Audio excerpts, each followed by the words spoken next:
Growing up back in the Goosebump book craze, I never had my hands on Calling All Creeps.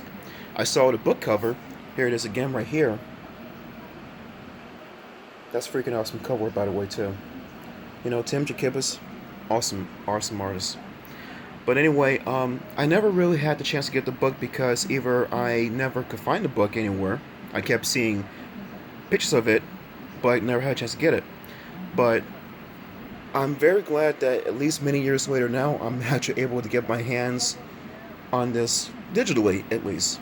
And I can say the book is really great.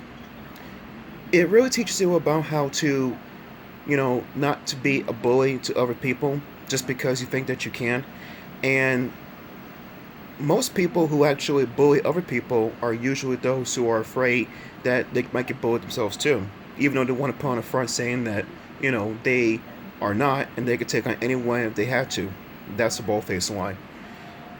One thing, well, in fact, several things about the book that I kind of got irked about. I'm not really say, totally hating the book for it though, because it's a good story. But I really don't like the part about how Ricky had to go for extracurricular activities in order for him to graduate. Okay, the reason why I find that bullshit is because if you were failing the course, that would be fine to boost up your grade.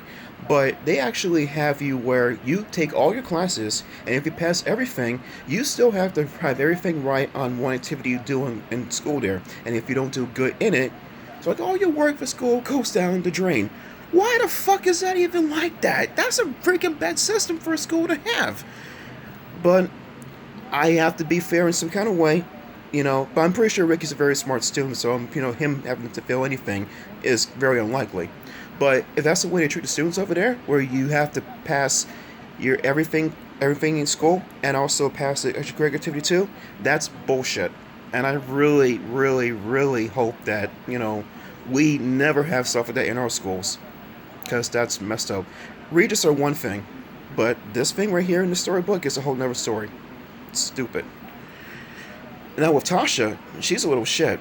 At one point, I talked to one of my friends on my channel here about her being compared to Tara from the Cuckoo Clock of Doom, Michael's sister. But no, I have to really assume that Tasha, she may not really get her way at home with her parents. But when it comes to school, she can pretty much have the privilege to do whatever she pleases. Because of her good grades, I guess. If that's what you are going to actually give people or students over there that have good grades, if she even did, okay, that's not instilling everyone else too that they are actually worth anything, because they're giving all the privilege to her, a little shit that's actually picking on an innocent boy for no reason. And I feel bad for Ricky. I can relate to him because he seems to be just a person that is just wanting to do the right thing. And towards the end of the book, he still tries to do the right thing. And what does he get for it? Not only do they not take him seriously, but they also start hurling things at him too, because they think that he's just a freaking little menace.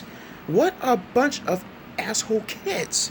I'm sorry guys, I should have said beforehand, I'm gonna be ranting and cursing in this video because, there's some things here that really miff me, and I gotta express it. The book is great. The book is really an awesome book, and I feel bad that I had to wait so many years down the road to actually read this book now for everyone, and for myself too. But, it just shows that some people can be jerks, and it just shows that even when you do the right thing, sometimes when push comes to shove, you have to just actually go by how you really are feeling, and you take all that anger and frustration that they push you through, and then as a result, well, hey, in Ricky's mind, if then it call me a creep, I'll be a creep, and they be creeps too, and that's the reason why I have to always cookies to everyone there, and that's how it went down. Now with Iris was a sweetheart, and I was really thinking at some point that her and Ricky could have had some kind of connection as a school kid crush, pretty much, go on there. It's unfortunate that it would never probably get like that, because now he's turned into a creep now, like everyone else.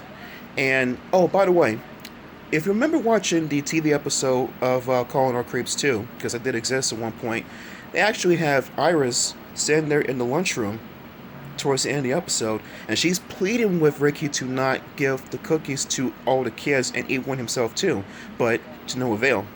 And I'm thinking to myself that, what's she gonna do now? Because she's all by herself with all these monsters now that are gonna loom over her at some point. If she's smart, head for the fucking hills. That's all I gotta say about that.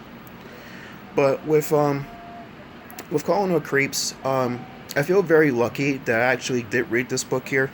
And one thing I gotta note about the book is the cover again. Now, the good thing, get away from the light. There we go. So now, with the lighting here, no, not the lighting, but with the cover here, it shows a picture of the, some people want to call them velociraptors or something, or dinosaurs, but when it says Calling All Creeps here, you wonder about how you put the connection between the title here and the monsters on the front of the cover. Okay, because you have no idea what's going on here at first. Now, the reason why this works, at first I didn't think it did, but it actually does, is because you just see the lizards on here. You don't really know about why, the Calling All Creeps even comes into being until you read the story more. Now, that's one thing. This freaking book here actually gives away the mystery. And I really feel bad that I read this book about a couple years back on my channel because I couldn't find the reprint. And I used to think that the creepy guy on here was scary. This guy, this purple ball monster here, is not scary at all, but the reason why the book kind of, fails in this kind of version is because you're revealing the mystery before people can even fucking read about it. But anyway, that's just what they wanted to do, but I don't care. But this book's good too. I just really feel bad for getting the reprint because it fails to keep mystery a mystery. But with that being said, so Calling All Creeps, if you enjoyed my reading the book to you guys, I really do appreciate that, and I'm going to be doing another Goosebump read too. All I gotta say is, behold the terror that has been known for many years as possibly the worst Goosebump book ever, and that is Chicken Chicken. I know I put another video up here sometime before saying it's coming, but I'm just going to confirm that it's going to be Chicken Chicken coming up next. But I want to delve more into, when I finish reading the book, about why the book is such a hated book to everyone here. And, just hope that you enjoyed it read too. I'm going to do my best to really get through the hell it's pretty much going to put me through with reading it though. But I'm doing it because, I want to get more, insight into it though, to see why it's so bad, why people say it is though. And also because I love you guys very much too. Alright. I wouldn't be doing it if it weren't for you guys, honestly. Alright guys, with that being said, that's my review for Calling All Creeps. If I had to give the book a grade, I would give it I'll give it an A-. One more thing about my reaction for the book in the end. It's bittersweet. Because I understand why Ricky did what he did, but it's bittersweet because he's actually trying to fight with himself to not give the kids the cookies because he understands about what the creeps are trying to do. And push came to shove, he just said, fuck it. If they're going to, treat me like a creep, I'll be a creep and make them be creeps too. And that's what happened. And I have to wonder about, if they could shapeshift into kids, which I thought was a very scary part of the book too. How many more creeps could there possibly be? Not just in that school by itself, but how many creeps in general? Because that is freaking, a mystery in itself too. I mean, I already know that Ricky is not a creep himself either, because otherwise he wouldn't turn into a creep once he ate that cookie with the identity seeds in there. So, with that being said, that's the end of Calling All Creeps and this personal review, and I really love the book. Read the book too late, but what they always say, better late than never. Alright everyone, this is John B, aka Smooth Chocolate here. Have a good rest of the night, and I'm looking to read Chicken Chicken around sometime next week or so. It will be in May, definitely. It's going to be in May. I just hope I don't run into any woman out there that has a bad chip on her shoulder and says, Chicken Chicken, to me too. With my kind of luck, sometimes you never know. I don't know. Alright everyone, see you next time. Bye bye, have a good night.